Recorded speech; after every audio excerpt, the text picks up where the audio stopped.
Hello, Alex here. So my professor lent me this neat little thing called the hand boiler. It's right here. You can see it's composed of two glass bulbs at each end.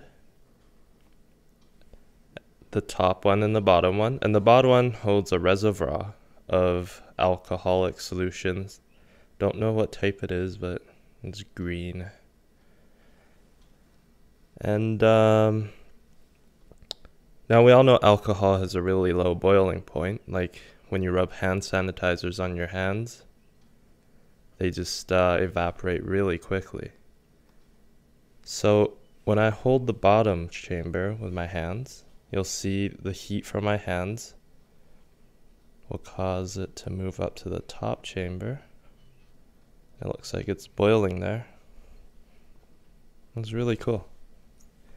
Okay, anyways, how it works is that when the alcohol evaporates from the heat of my hands, the pressure will build up down here, where it'll push the rest of the liquid alcohol up to this chamber.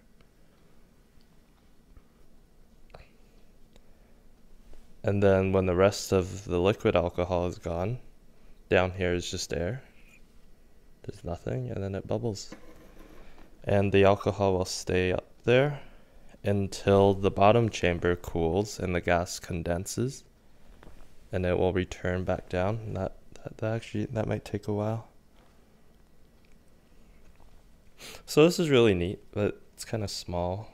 Not much use.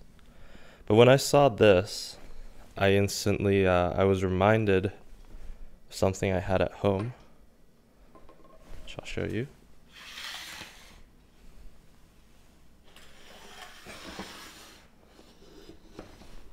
This is called a vacuum coffee brewer. It sounds crazy, but it is actually the exact same principle. But here, the alcohol is replaced with water, as you can see in here. It's filled almost to the brim with boiling hot water. And if you look at them together, this one is a lot smaller, filled with alcohol. And the vacuum coffee brewer basically comes apart in the middle. But once you plug them in together like that, you have basically a larger version of the hand boiler. We have our coffee up top, filter here so it doesn't get into the water down there. Now all we need is to get the water up here so it mixes with the coffee. Oh. Don't break it. There. Okay. Now, with this thing, we can just hold the bottom chamber until it heats up, goes up, and then it gets to the top. But obviously, we can't boil water with our hands. That's why we have a little burner. Let's light this up and make some coffee.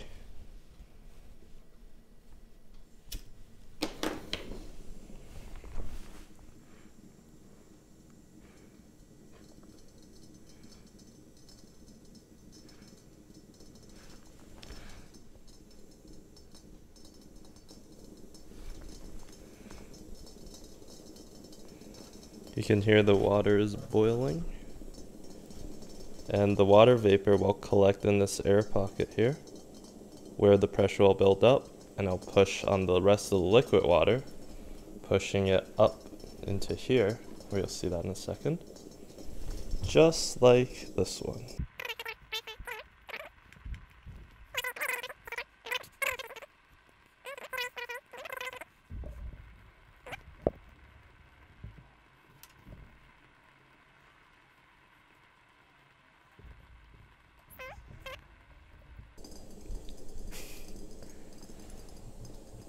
And once all the water moves up to the top compartment, just give it a little stir, mix the coffee. There you go. And you'll see down here, It's just vapors. The pressure in this glass sphere is keeping all this coffee up at the top. And once we turn the flame off, it'll eventually start to cool here, and then the gases will condense, and then you'll see in a moment here, the coffee will come rushing down through the filter, like that. And then we have a fresh cup of coffee, and we're ready for the day. See? Simple.